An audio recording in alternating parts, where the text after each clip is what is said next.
My name is Andrea Di Stefano. I'm the game director on Gangs of Sherwood. As a game director, I establish the creative vision of the project. I make sure the game is as cool as possible. And last but not least, I make sure also that everyone on the team is happy while producing this project. Je suis Michael de Froyenne, je suis directeur artistique sur Gangs of Sherwood. Mon rôle, c'était principalement d'assurer la direction artistique, les inspirations, les références qui ont permis de définir l'univers, les environnements, les personnages du jeu.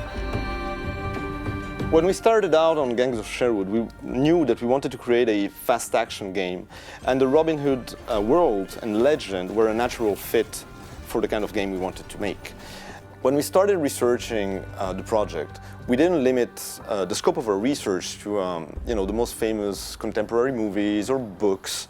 We really went back to the original tales, which are extremely old, and in them we found interesting stories, situations, incredible characters that we could actually use into our story, in our own take of the Robin Hood legend. Pour la direction artistique, on a fait plusieurs recherches. On s'est bien sûr posé la question du style, du degré de réalisme.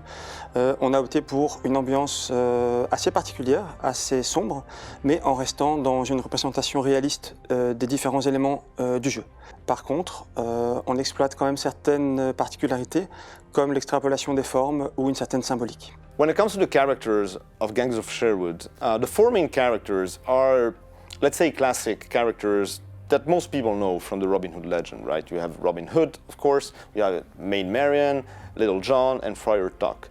But we also went back to the original folklore and found characters that some people may not know, like Guy of Gisborne or the Prioress of Kirklees, and we turned them into, well, most of the time, evil guys.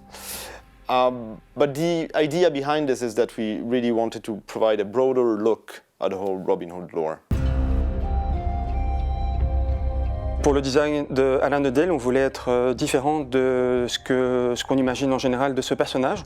On voulait surprendre et également proposer un personnage qui est assez ambigu dans son design, dans le choix des couleurs, dans ses expressions.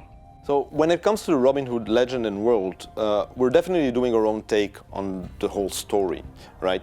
We're turning this into some kind of war story where the main characters of the Robin Hood folklore are the leaders of a resistance against the evil sheriff of Nottingham.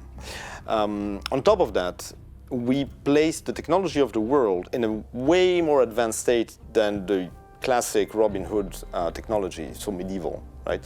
Here we really bring this idea of science fantasy into the game. This technological progress is brought by the Lionheart, a magical stone found during the Crusades. This stone allows to alter metals and give them almost magical properties. It affects the military, it affects transportation, and in our case, most especially, it affects combat and the way in which characters interact with the enemies, what kind of powers they can trigger, and in general, it really supports the bombastic feel of the action. Bon, il y a eu pas mal de recherches effectivement sur le design de la pierre. On s'est inspiré sur l'alchimie, différentes conceptions qu'on peut se faire de ce type de pierre. Concernant les environnements, le jeu est divisé en chapitres. On a voulu avoir une certaine variété, bien entendu, entre les chapitres, mais aussi au sein des chapitres. Il y a plusieurs lieux iconiques dans le jeu. On commence par exemple par le village de Loxley qui est assiégé. On aura évidemment d'autres endroits très iconiques comme la forêt de Sherwood et bien entendu la ville de Nottingham. On a voulu exploiter l'aspect un petit peu désolé des différentes régions qu'on va traverser pour montrer le climat de guerre qui règne dans notre histoire et aussi le côté pollution avec l'emprise de la technologie sur l'environnement. There's several things I'm very proud of in Gangs of Sherwood. The game is very fun, both solo and as a group. We have a crazy narrator that has his puppets, Alanadale, and then there's the final level of the game, a giant flying fortress.